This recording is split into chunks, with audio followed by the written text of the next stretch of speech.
तो ब्रह्मोस 2 यानी कि हाइपरसोनिक वाली मिसाइल आ जाने के बाद भारत का रुतबा कितना बढ़ जाएगा, वो जानने के लिए आप सबसे पहले तो ये समझिए कि हाइपरसोनिक है क्या, ये इतना क्यों बड़ा कॉम्प्लेक्स या इतनी डिफिकल्ट चीज़ है। सबसे पहले आप समझिए सुपरसोनिक यानी कि ध्वनि की रफ्तार से 2-3 गुना ज़्यादा, उसे सुपरसोनिक कहते हैं।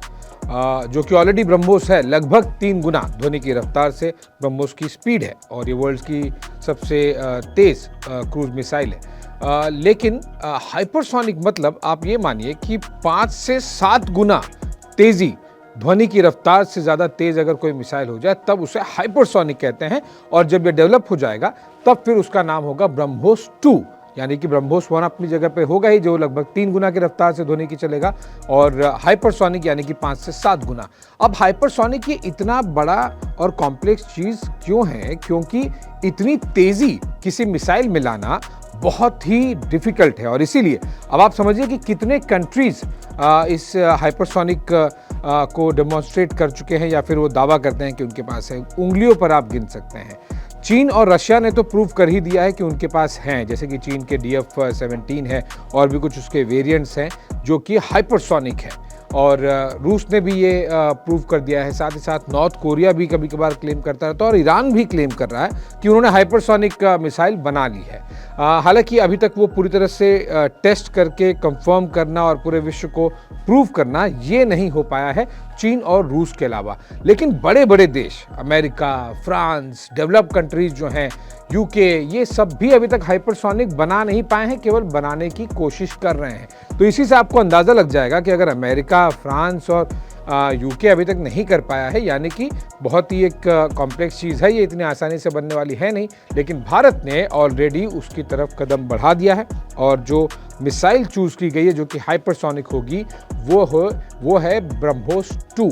कितना समय लगेगा? अब ये समय लगेगा लगभग आप मान के चलिए कि 2030 के आसपास में, यानी कि आज से एक 7-8 साल तो कम से कम लगेंगे हाइपरसोनिक मिसाइल बनाने के लिए, जो कि ब्रह्मोस 2 कहलाएगी। लेकिन उसके लिए HSTD भी एक होता है, यानी कि हाइपरसोनिक जो एक व्हीकल होता है, एक मेन टेक्नोलॉजी का बेस होता है, उसका टेस्ट ऑलरेडी भारत ने कर लिया है। यानी कि जो बुनियादी चीज़ें होती हैं वो बनानी शुरू कर दी है। अब उसको और तेज़ करने के लिए ब्रह्मोस में क्या कुछ चेंजेस लगेंगे, किस तरह से वो ध्वनि की रफ्तार की लगभग आप 3 गुना है ही, आप उसको डबल करना है, आपको ध्वनि की रफ्तार से 5 से 7 गुना अगर लेके जाना है तो उसमें आप काफ़ी कुछ मॉडिफाई करना रहेगा। भारत का और मिसाइल टेक्नोलॉजी का, जब भारत में DRDO और ब्रह्मोस जैसे इंस्टीट्यूशंस हैं और वो ब्रह्मोस के ज़रिए उन्होंने विश्व को दिखा दिया है, तो ऑलरेडी रुतबा काफ़ी ऊपर है, क्योंकि फिलीपींस ने खरीद लिया है, साथ ही साथ 1 दर्जन से ज़्यादा देश खरीदना चाहते हैं। ये तब जब ब्रह्मोस 1 है, ओरिजिनल ब्रह्मोस, 25 सालों में ये सफ़र तय हुआ है। आप इमेजिन कीजिए जब ब्रह्मोस 2 आ जाएगा, हाइपरसोनिक हो जाएगा, तो फिर कितने ऐसे देश होंगे। और इसीलिए मैंने आपको 2 बातें पहले समझाई। पहला कि हाइपरसोनिक ये क्यों इतना कॉम्प्लेक्स चीज़ है, बहुत देशों के पास है नहीं। जब बहुत देशों के पास नहीं होगा और भारत उन चंद देशों में से एक होगा, तो जब ब्रह्मोस 1 के लिए इतने खरीदार हैं, तो आप 2 के लिए सोचिए, ब्रह्मोस 2 के लिए कितने ज़्यादा खरीदार होंगे।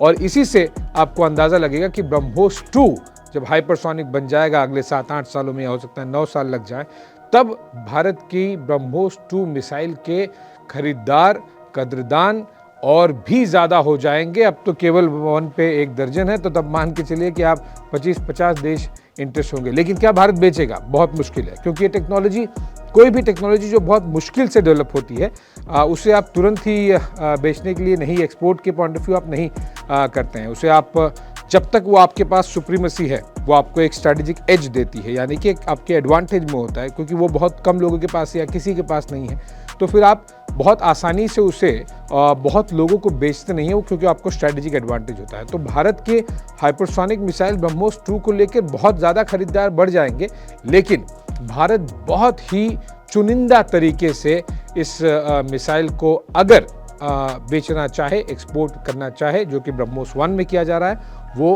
करने की सोच सकता है। हाइपरसोनिक ये इसलिए भी सबसे ज़्यादा ज़रूरी होता है, जब आप किसी मिसाइल को इतनी ज़्यादा गति दे पाए, इतनी तेज़ी से अगर कोई मिसाइल मूव कर पाए, तो वो न केवल आपके जो कुछ वॉरहेड जिसे कहते हैं, चाहे वो न्यूक्लियर हो या फिर कन्वेंशनल हो, यानी कि जो असला बारूद होता है मिसाइल में, वो कि तेज़ी से आपके दुश्मन के ठिकाने पर जा रहा है, वो जितना तेज़ होगा यानी कि एयर डिफेंस सिस्टम और रेडार्स उसे पकड़ नहीं पाएंगे। अगर पकड़ भी लिया तो फिर एक्ट नहीं कर पाएंगे, रिएक्ट नहीं कर पाएंगे। यानी कि आपकी मिसाइल की अगर एक्यूरेसी सही हो तो जाहिर सी बात है कि फिर वो ठीक निशाने पर जाके लगेगी और आप श्योर शॉट हो सकते हैं कि बटन दबा दिया, अब मिसाइल निकल गई है। हमें पता है कि ऐसा कोई सिस्टम नहीं है जो ब्रह्मोस 1 को रोक पाए, तो फिर ब्रह्मोस 2 को रोक पाने वाला सिस्टम कहाँ से बन पाएगा, क्योंकि अब तक 1 को ही रोकने वाला सिस्टम नहीं बन पाया है। पाकिस्तान को हमने कुछ समय पहले ही ये प्रूव करके दिखा दिया और पाकिस्तान के ज़रिए पूरे विश्व को दिखा दिया कि आप शायद इसे पकड़ भी ना पाएँ, अगर पकड़ भी ले तो आप रिएक्ट नहीं कर पाएंगे और इतनी तेज़ है ये मिसाइल। भारत का रुतबा मिसाइल टेक्नोलॉजी जैसे कि स्पेस में बहुत ज़्यादा है, वैसे अगर आप डिफेंस में देखें तो मिसाइल सबसे डेवलप्ड एक डोमेन्स या वर्टिकल्स में से एक है जो कि भारत ने पिछले कई दशकों में, इसीलिए हमारे पास अग्नि 1, 2, 3, 4, 5, अग्नि प्राइम, ऐसे हमारे पास सीरीज़ है। मिसाइल टेक्नोलॉजी में भारत ने बहुत बेहतरीन काम किया है, thanks to doctor Abdul Kalam और उनके जैसे और भी कई साइंटिस्ट हैं जिन्होंने अपना योगदान दिया है कि भारत मिसाइल टेक्नोलॉजी में सबसे आगे रहा है और सबसे तेज़ी से भी चीज़ें डेवलप करता रहा। और इसीलिए हर एक कदम पर, हर एक स्टेज पर, हर एक डोमेन में, हर एक इस्तेमाल के हिसाब से भारत के पास मिसाइल है, चाहे वो ब्रह्मोस हो या फिर प्रलय हो या फिर अग्नि हो या फिर और भी बहुत सारी मिसाइल्स हैं। और हाइपरसोनिक आ जाने के बाद में भारत एंटर करेगा उस एलीट क्लब में।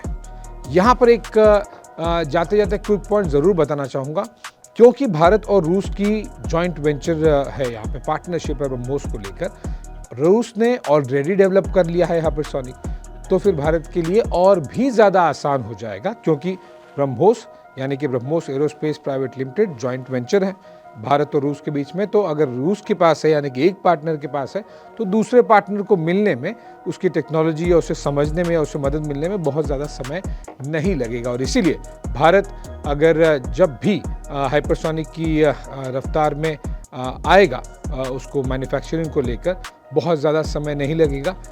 7 से 8 सालों के अंदर में हाइपरसोनिक यानी कि ब्रह्मोस 2 भारत के पास होगी। 1 से इतना रुतबा बढ़ गया है, 2 से आप सोचिए कितना बढ़ेगा।